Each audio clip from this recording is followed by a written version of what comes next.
trying to explore a place we've never been to before, but since we're only 18 miles away from where we're staying, might as well check out this place,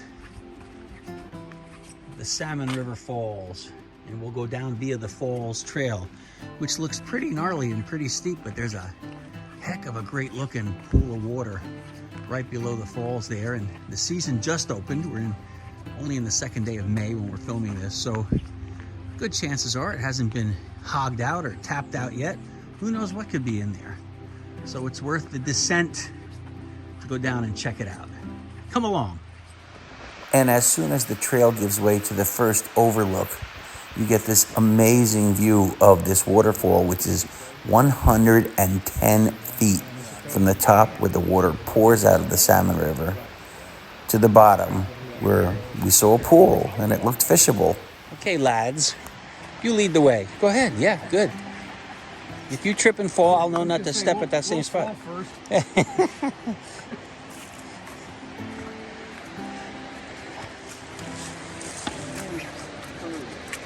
always one non-conformist in the group. Easy, easy, easy with wet feet. Whoops. Oh, they're stupid. That one, that's a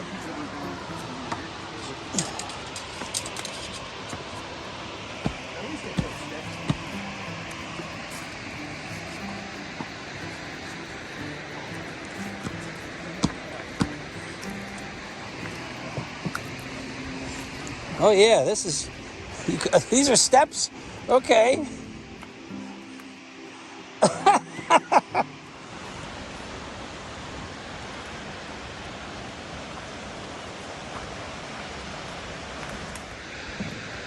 We're not there yet, but we keep going. Look at, what are you doing there? All right. Wow. Almost there.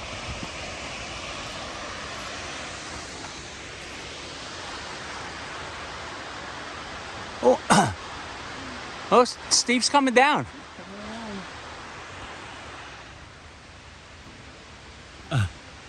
High up on the hillside. You should be yodeling. Yodeloo.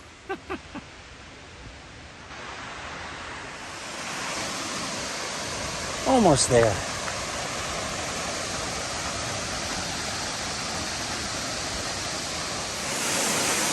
And we end up down here in just a ravine of rock.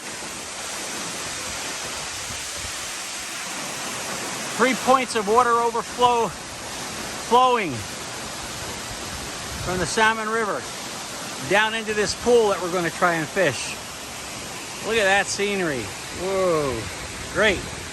Even if we don't catch anything, it was worth coming down here. But you know what? Let's try to catch something.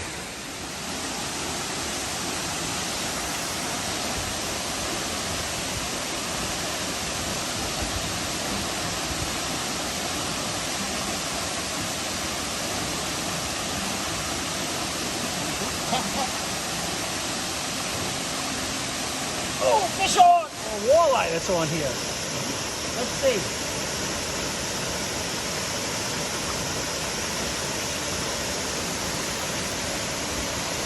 Yeah, it's definitely it's a walleye, I'm pretty sure. Oh yeah, that's a walleye all day long. Look at that, yeah. Woohoo! Another walleye.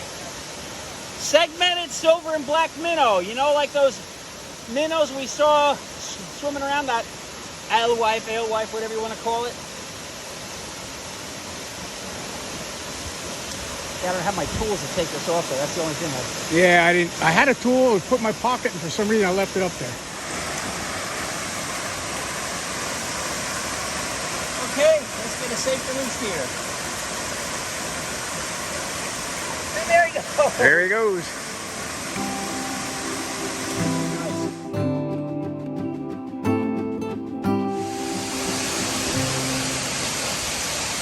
There's Mike up there trying his luck.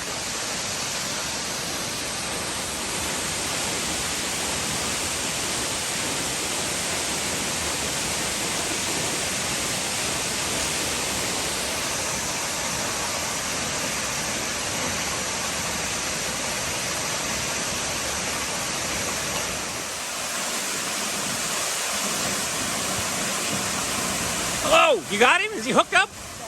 All right, great. That's 2 and we haven't even been here that long. Good job. Looks like Mike hooked up here. What do you got there? Walleye. Oh my gosh, come on, get him out of there. And that's not a bad sized walleye for a little pound in the water like this.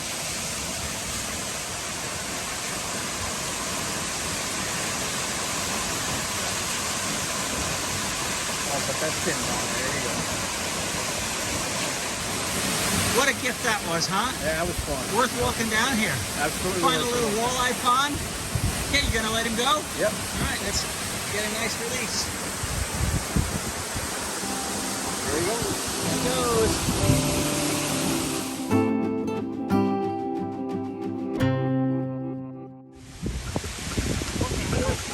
Sometimes you get a little snag in the line.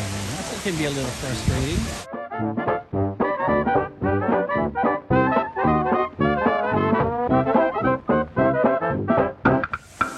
Ooh, tough break for Steve there, but meanwhile, back at the pool, Mike is getting on him.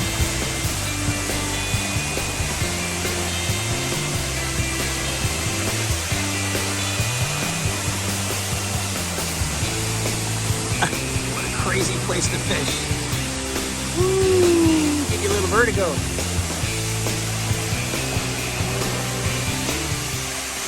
So the first 2 we caught were caught on stick baits. I was using that black and silver minnow, and Mike was using, I think he was using something that had a kind of orange flash to it, yellowish, greenish flash to it. Then they stopped, completely turned off. So then we had some live bait, we had some worms. So we tried some worms, and I caught one with a bobber and a worm. Then that stopped. Then we went to just dropping the worm in. And once we just put the worm on the hook with no kind of split shot or weight of any kind, just let it kind of flutter down in almost as if it went over the waterfalls and down into the pool, which I'll explain later, then the action started picking up again. But you know what? At that point, it didn't even matter because this was such a spectacular and unique setting to be fishing in. We were just kind of in awe of the place.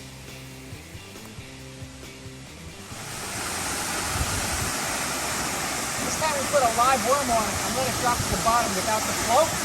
They were coming up for it for the float, but then not taking it. So let's see what we got here. Oh! I'll be darned. Another walleye. Another walleye. Awesome. What a setting. Was it worth coming down here, do you think? Absolutely. I'm trying to get you in the falls behind you. Yeah, there we go. Awesome. There we go. All right, we're going to release him. Absolutely. You want to let him go? Yep.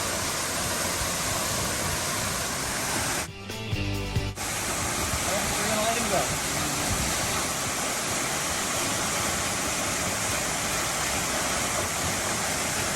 And there he goes.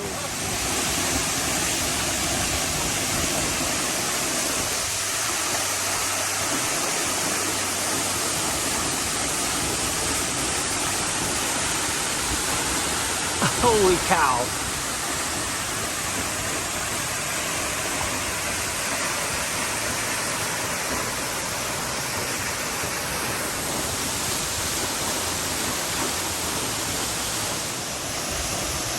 Got another one. I think it's a walleye again. Little worm, no weight, no bobber. Just let it drop like it's a piece of live bait that fell over the waterfall. And that seems to work. Let's see. Yes, look at that. Woohoo!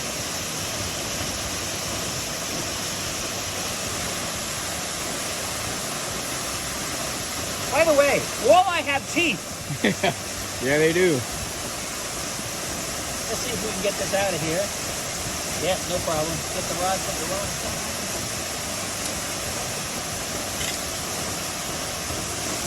Another walleye. Anything nice? I'm gonna let him go. Thank you, buddy.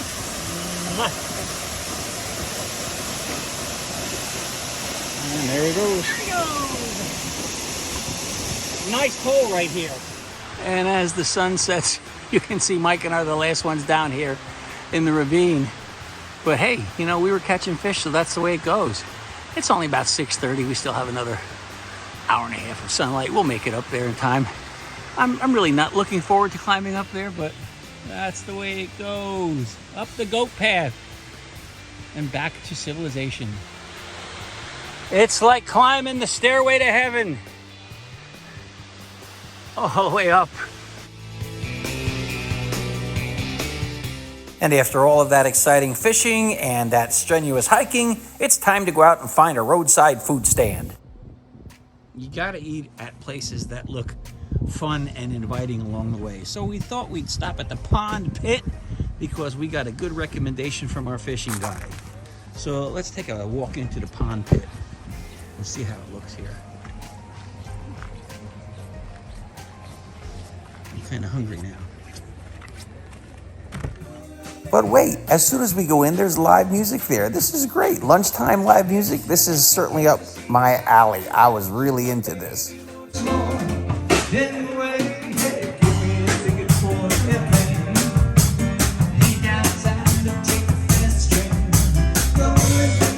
So we ordered and waited, and out started coming this amazing food. Let's check it out.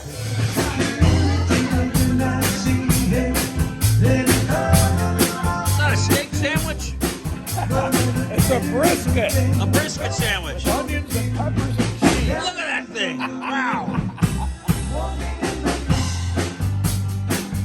Nice. Yeah. Wow. Look at that. That is a burger topped with brisket right there. I gotta say, I've never really seen anything that good before. Look at that. That might be a little bit better than the fish we caught. Maybe.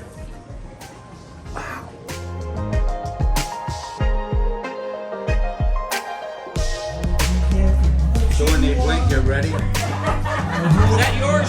Yes. Oh man, you're a lucky man right there, Roy. Look at that brisket.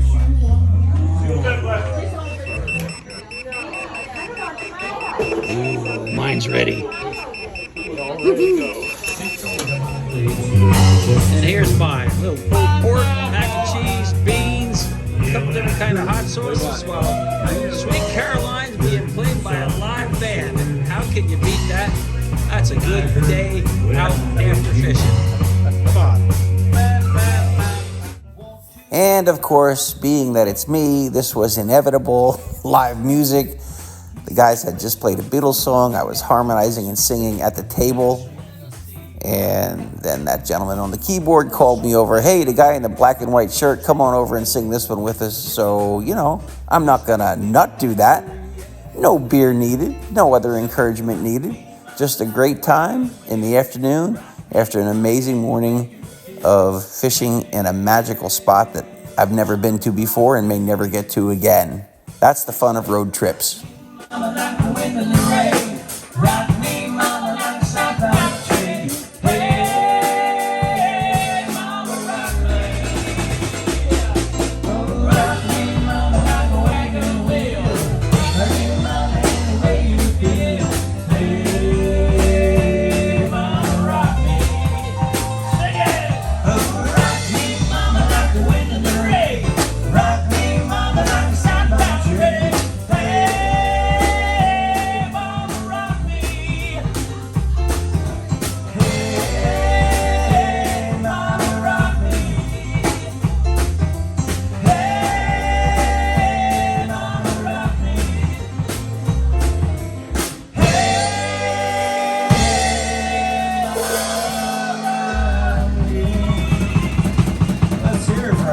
Singer, Yeah! Woo! Right on! Wow. Thank you guys, that was fun. Thanks a lot, man. Take care. So we stopped by the North American Fiddlers Hall of Fame and Museum. And from here, it just got silly. This is it. But it's not open. It's got a little sign there that says museum. So that's great. Yeah, and they're locked. Yeah. Restrooms are locked. All right. Well, they should be locked if you're not open.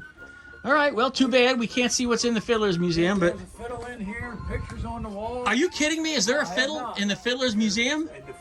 In the Fiddlers Hall of Fame Museum, there's a fiddle. Let's see. There's a bunch of fiddles back there. Let me see. The whole back cabinet's full of fiddles. Oh, yeah. Look at that. What do you know? Cool, very cool, very cool. Looks like a cello or a Who's bass picking a drum. banjo here? It's too bad they're not open. I would love that. I'd have a great time in there. So over there in the distance there, right-hand side of the screen, you see the Fiddlers Hall of Fame Museum that wasn't open when we got there, unfortunately for us. But we like to explore, and we were checking this out. I just want to see if there's any fish in it. I said, come on, fellas, let's go across the street and look at this. And we're standing there, and next thing you know, looking at this thing, and I'm looking like, well, man, that looks like a stage. And don't you know, this friendly guy, Joe, comes out. Next thing you know, we're inside this place called Cedar Pines. And we're having a beer with Joe and with Kim and other people. And one beer led to two, led to three. And pretty good thing, pretty good folks, really great. They had Charlie Daniels here. I mean, the stories were legend. Awesome. What a great place.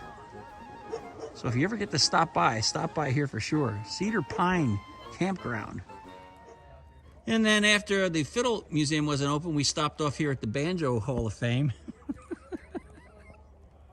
There was nobody home here either. Oh, the things you see on a road trip. And then here, amazingly, we found the Mandolin Players Hall of Fame. This place is loaded with attractions. Something for everybody. Beautiful front door here to greet everybody. Mandolin Players Hall of Fame. And then we were really, really lucky. We found the Dobro Players Hall of Fame. The Dobro Guitar Players Hall of Fame. Right here. How lucky could you be on one trip? I mean... Golly! Okay, so let's say you caught a bunch of freshwater fish, especially cold water freshwater fish. So you got a lot of great white fillets that you took off the fish already. I'm going to spare you that part. I'm figuring you know how to fillet a fish. In case you're wondering about something to do with them, I like to use this fish for making fish tacos. Fish tacos are absolutely delicious and one of our personal favorites because we're very kind of meticulous about how we trim. We always trim the fatty, the dark parts of the fish fillets off. Don't really care for that part. And that part really gives it that fishy flavor. It's very oily, and also that is the part that collects like the PCBs and things like that, and maybe contaminants. So that fatty tissue, I just trim that off. So I'm left with the best of the best white meat. And what we're gonna do is we're gonna put these little fillets that I cut into bite-sized portions already made for using in tacos. We're gonna put them into this egg wash. And then we're gonna put them into a mixture of coconut, which I'm going to do right here, tender flaked sweet coconut. And we're going to also use some fresh chopped macadamia nuts. And I'm gonna grind those up in a minute. And then that's gonna go in with this batter right here. And we really like this batter. Let me show you the name of it. And you know, this isn't necessarily an endorsement. It is just what we found that we like and which tastes good. It's got a little bit of flavor to it. This is the New Orleans style fish fry seafood breading mix. Okay, so we're gonna use a little bit of that in with our other ingredients. So let's make our fish kind of like sticks or strips, and we'll get them ready for our fish tacos. Here we go. So actually my mother got me one of these really nice little choppers as a gift one time. This little thing is so cool. Let me show you what we're gonna do here. We'll put some of these macadamia nuts, which are already chopped, but they're not chopped fine enough because we want to use them as like an additional ingredient in the breading that we're going to make. So we've got that. We're going to take some coconut here, and although it's shredded, I like to put it in because I like to chop all these things up real fine together. Because, hey, what can it hurt to do that anyway, okay? So we've got some coconut and we've got some macadamia nuts in there. And now we're gonna go ahead and shred up all those ingredients. Look at this thing. Put the top on it. Give it a couple of pulls.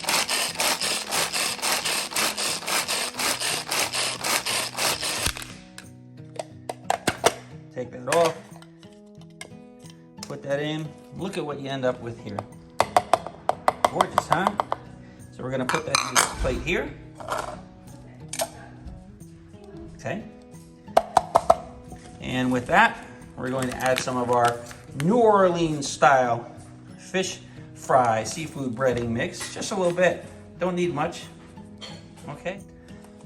I'll show you here. This is the fish as I cut it up. Not very big pieces. This is the beauty of it. So this is actually 1/2 of a pickerel, okay? By the time you get that bread and you get it in the tacos and everything, you're not gonna need more than this to serve 2 people, honestly. You can get 3 tacos each out of that, maybe even more. So we're gonna take that, we're gonna set that aside. Got the egg wash, gonna put that aside. Gonna take our pieces of fish, just put them in the egg wash, get them here, beautiful. Look at how nice that looks. Okay, we'll set that aside. Get ready for the next one. And this is what we're gonna do. We're gonna repeat until we're all finished.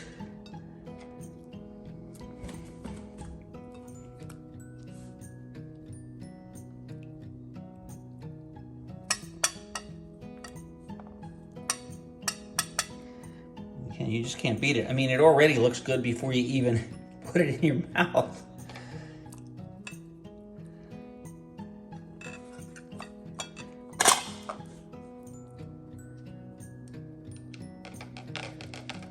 And so yeah, this is pickerel. And the funny thing, you know, I grew up fishing with people telling me, oh, you don't want to eat the pickerel unless you grind it up and make it into fish cakes, cause all the little bones.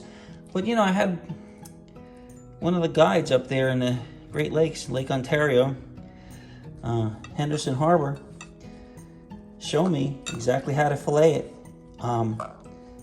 so that you get 2 nice fillets of beautiful white meat out of there, and you leave all the bones behind. So, you know, I enjoy the pickerel. It's really good, cold water, white meat, clean tasting fish. All right, this looks like this is gonna be the last piece. We'll put it in here, make sure it's coated real nice. Again and again, you know, just look how beautiful that looks before it's even in the frying pan. So the next step is put it in the frying pan for a little bit. So my wife Kath is gonna fry these up because I always put too much oil in there and make a giant mess out of things. She does it with hardly any oil in what's this called, a scan pan. Yep. Scan pan. So for some things you don't need any oil at all with these pans because they're supposed to be non-stick, but we think it's a good idea to put a little bit in there. So we're gonna take these that we prepared, when that oil gets hot enough, we're gonna go ahead and put them in there and they're gonna start working. And the oil we used is this oil right here. Not an expensive one, light tasting olive oil by Lidl. We like the Lidl stores. You never know what you're gonna find in there.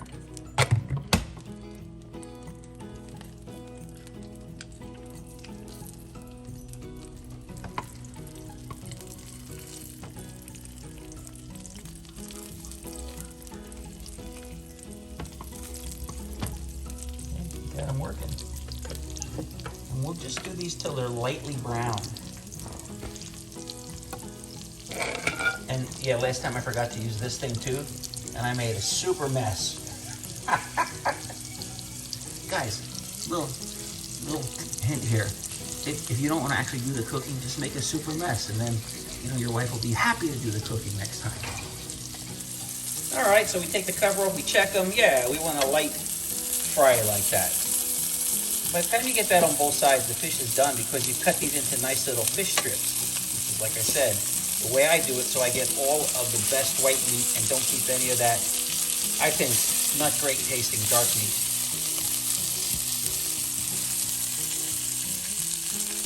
So these are almost ready to go into the fish tacos. Yeah.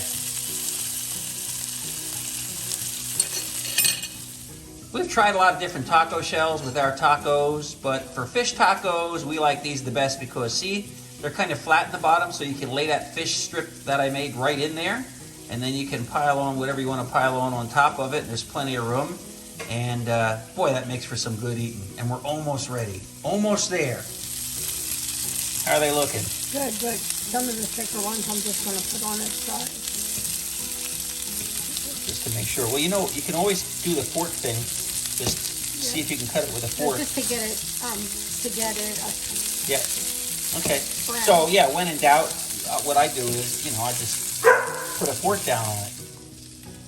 Now this is a matter of personal preference. I like to make a sauce here, and I make it out of just real great ingredients. Nothing like Hellmann's mayonnaise. I don't think there's anything better. And for my taste for this particular sauce, I like a little Frank's Red Hot, the original. It's good stuff. Let me show you how I do this. Pretty easy. Put a little bit of mayonnaise in there. That should do it. Put a little bit of Frank's in here. Shake up the ball a little bit.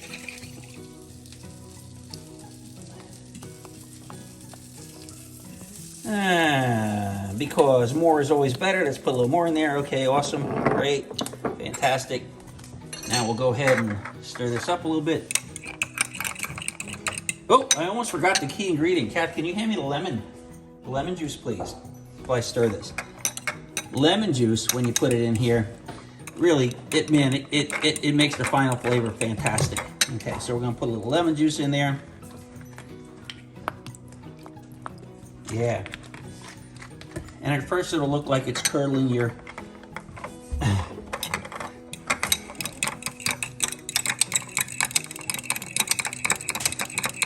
mayonnaise, but it doesn't. You just keep stirring it to turn into this smooth, rich, delicious sauce. By the way, if you ever wonder why I have a long thumbnail on my right hand and fingernails, it's because I'm a guitar player who uses nails instead of picks to play blues and bluegrass and just about any other style. There you go. That is my sauce. So let's take a look at our fish taco fixins. But before we do that, there's one last secret ingredient. You know what that is? That's right. That's maple syrup. Now this little trick I learned down in one of the keys near Conch Key in the Florida Keys, where I had a fabulous hogfish meal. You put a little bit of maple syrup on top of that coconut and macadamia nut. Oh man, it brings out so many good flavors. So we got the fish, we got the tomato, we got the lettuce, we got the black olives, we have the cheese, we have the taco shells, we have the sauce, and of course we have the refried beans. You gotta have the refried beans. Oh, and I almost forgot, some folks like to also use sour cream and some kind of taco sauce on top. I guess you can never get enough on a taco. All right, so I got myself a beautiful piece of this gorgeous fish. Good job, Kath. That fish looks fabulous. So I'm gonna put that into the taco first. Everybody does it maybe a little different. What else do I wanna put in there? I'm gonna put in some tomatoes. I wanna put in a little refried beans because I like that. I wanna put some cheese, of course. I wanna put some lettuce. I want to put some taco sauce. Yep. And then I'm gonna, my favorite part right here, this sauce we made with the Franks and the lemon juice, I'm gonna just pour a little bit of that on there. Oh my God. Okay, here we go. Pickerel or fish taco.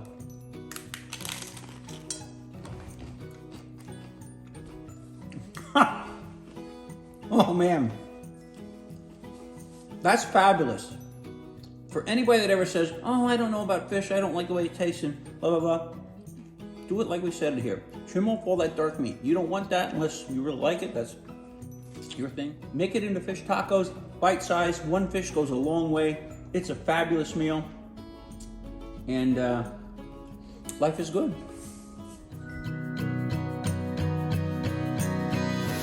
Well, this particular episode just goes to show that if you ever have an opportunity to do an adventure that you didn't plan on, just go ahead and do it. If you can possibly do it, do it. Here we found this place. We never dreamed we'd catch so many fish in here. Beautiful walleye, couple of hours of fishing under these waterfalls. And I got to hand it to my colleague there, Mr. Mike Fisher, because this was all his idea. He was talking about this already on the way up before we even went out on the lake trout fishing trip the other day. So when in doubt, just go for it. You never know. This is Dave Klein for RAPTR Adventures. I hope you enjoyed this episode. Let's go out on another one soon.